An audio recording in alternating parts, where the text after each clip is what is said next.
একবার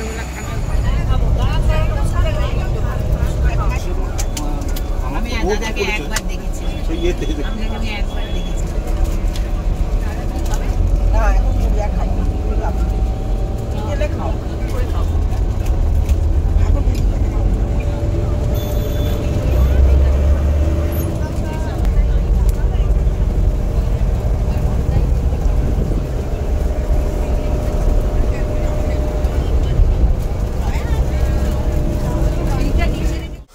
প্রাণারাম তীর্থযাত্রার পক্ষ থেকে সকলকে জানাই সুপ্রভাত। আপনারা নিশ্চয়ই ভালো আছেন সবাই। আজ আমাদের আবার আনন্দের দিন। আমরা যাচ্ছি বিজ্ঞানানন্দ মহারাজের জন্মভিটায়। আমাদের আজকে বেশ সারা দিনই অনেক পরিকল্পনা আছে, মহারাজের সাথে কথাও হয়েছে। আমরা প্রথমেই এখান থেকে যাব বিজ্ঞানানন্দ মহারাজের জন্মভিটায়, সেখানে প্রণাম করব। ওইখান থেকে একটু দূরত্ব হচ্ছে বেলঘরিয়া রামকৃষ্ণ মিশন বিদ্যার্থী আশ্রম। তো আমরা ওখানে গিয়ে মহারাজরা থাকবেন, তারা আমাদের প্রবচন দেবেন। ভাগ্য ভালো থাকলে, ঠাকুরের আশীর্বাদ থাকলে ওনাদের সঙ্গীতও আমরা শ্রবণ করতে পারি। তো এই আছে। আর পুরো এটা আশ্রমটা আমরা ঘুরে দেখব, কারণ আশ্রমগুলো আমরা জানি যে তপবন সাদৃশ্য। আমরা ওখান থেকে অনেক পজিটিভ ওয়েভস নেওয়ার চেষ্টা করব, যাতে আমরা সংসারে যাতে গিয়ে একটুখানি নিজেও শান্ত থাকতে পারি, সবাইকে শান্তিও দিতে পারি সেই জন্য। আর তারপরে এইখানে দুপুরে প্রসাদের ব্যবস্থা আছে। প্রসাদ গ্রহণের পর আমরা যাব গোপালের মায়ের বাড়ি। গোপালের মায়ের বাড়ি দর্শন করে তারপর খড়দাহ শ্যামসুন্দর মন্দির। আমার সবসময় শ্যামসুন্দরের নাম শুনলেই মনে হয় ঠাকুরের ওই কথা মনে পড়ে, যে ঠাকুর বলেছিলেন যে দক্ষিণেশ্বরের মা ভবতারিণী, খড়দাহের শ্যামসুন্দর, আর কালীঘাটের মা কালী জীবন্ত। তো আমাদের এই পরিকল্পনা আছে, যাই আমরা সবাই মিলে। এবার আমাদেরও বন্ধুরা সবাই এক একজন নিশ্চয়ই তাদের অভিজ্ঞতার কথা বলবেন। নমস্কার, আমি সুব্রতা চক্রবর্তী। এই প্রাণারাম তীর্থযাত্রা যে উদ্যোগ নেয় আমাদের প্রাণের ঠাকুর রামকৃষ্ণদেব, মা শারদা, স্বামীজির বিভিন্ন জায়গা, বিভিন্ন মিশনে আমাদের নিয়ে যাওয়া। আমরা সংসারী লোক, তো আমাদের শান্তি বলতে ওই আশ্রমে গিয়ে একটু বসা, একটু জপ করা, স্মরণ মনন, এইটুকুই। আমি প্রথমবার এই গ্রুপের সঙ্গে যাচ্ছি, কিন্তু সকালে এই যাত্রা শুরুর পর থেকেই বুঝতে পারছি এটা ভীষণভাবে পজিটিভ, আর আমাদের যে উদ্দেশ্যে যাওয়া সেটা খুব ভালোভাবে পূরণ হবে। সুপ্রভাত সবাইকে।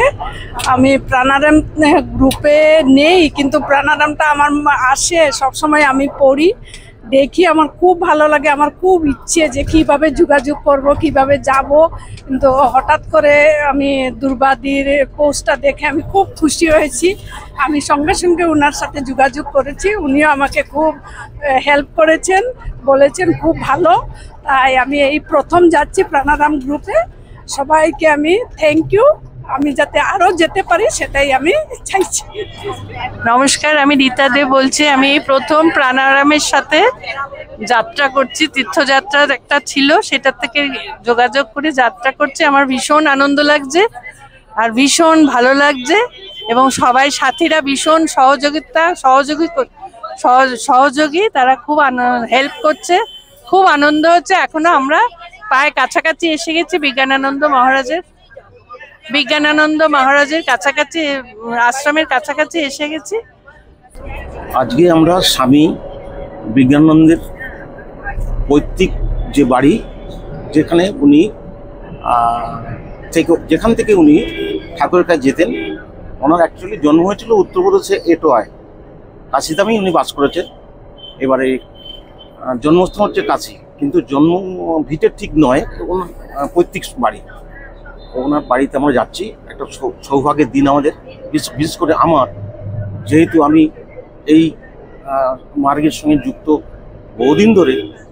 তা এত কাছে এটা আমি বারবার দেখে যাই, ট্রেন থেকে দেখে যাই যে একটা সুন্দর মঠ। যাওয়া হয়নি। 1868 খ্রিস্টাব্দে 30 অক্টোবর পৃথিবীতে এই ধরাধামে এসেছিলেন বিজ্ঞানানন্দ।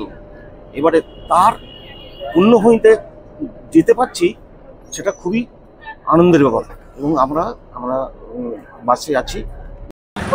হ্যাঁ হ্যাঁ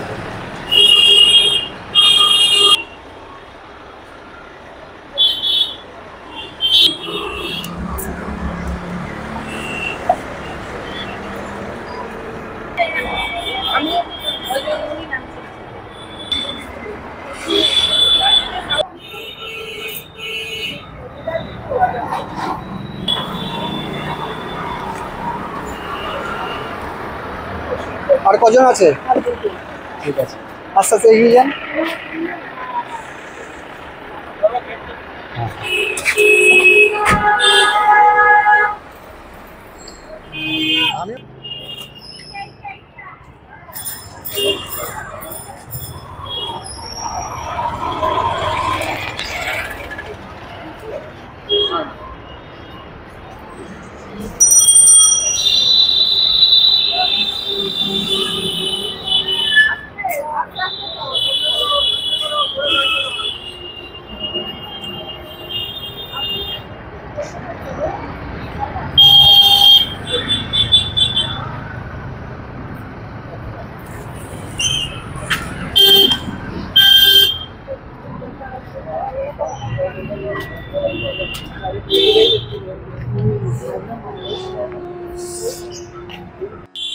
এটা মূলত হচ্ছে আমাদের স্বামীজির 10 জন গুরু ভাই ছিলেন।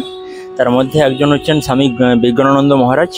ওনার এটা পৈতৃক ভিটা, জন্মস্থান অন্য জায়গায়, এটা পৈতৃক ভিটা ওনার বাবা কিনেছিলেন। তারপরে এখানে উনি কিছুদিন ছিলেন, তারপরে মিশনে চলে গেছিলেন। তারপরে এটা মিশন করে রেস্ট্রিক্টেড করে মন্দির একটা বানিয়ে এখানে রেখেছে। এতদিন এখানে দিয়ে ব্রহ্মচারী মহারাজ দিয়ে পুজো করতেন। আরও একজন ছিলেন যিনি ব্রহ্মচারীর, অফিসিয়ালি ব্রহ্মচারী নন, বাট সংসারের সঙ্গে কোনো নেই, তিনি পুজো করতেন। তিনি অসুস্থ, যার জন্য এখন ব্রহ্মচারী মহারাজ এখন পুজো করতে আসছেন। তা এটা আর এখানে আগে একজন থাকতেন, রাত্রে দেখাশোনা করতেন, কিন্তু তিনি মারা যাওয়ার পর আমাদের 2 জন স্টুডেন্টকে এখানে রাখা হয়েছিল দেখাশোনা করার জন্য। আমরা এখন এসে এখানে পৌঁছেছি স্বামী বিজ্ঞানানন্দ মহারাজের জন্মভিটায়।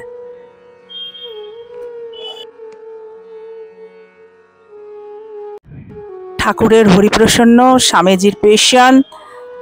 আমার না মাঝে মাঝে মনে হয়, নিজেই যখন বেলুড় মঠের কথা মনে করি তখন ওই সেদিনের দৃশ্যটা আমার বারবার মনে হয়, যেদিনকে বেলুড় মঠের শুভ উদ্বোধন হলো। বিজ্ঞানানন্দ মহারাজের মাথার ওপর ওই ঠাকুরের অস্থি কলস, উনি যেন আকাশের দিকে তাকিয়ে যেন কাকে যেন মাথাটা নিচু করে শ্রদ্ধা করলেন, স্বামীজিকে। কারণ স্বামীজি বলেছিলেন, দেখ তুই যেদিনকে এই মঠের উদ্বোধন করবি সেদিনকে আমি না থাকলেও আমি ওপর থেকে দেখব তোকে। যাই হোক, আজকে আমরা এখানে আসতে পেরে আমাদের খুবই ভালো লাগছে। আর ওই যে দেয়ালের মধ্যে একটা ফটো আছে, সেটা হচ্ছে এই রকম আগে ছিল আর কি। এই বাড়িটার অবস্থা আগে এইরকম ছিল, তো পরে তো এটা রেনোভেট করে মঠ এই রূপ দিয়েছে। তো যাই হোক, আমরা দেখলাম, এবারে বেলঘরিয়া রামকৃষ্ণ মিশনে যাব।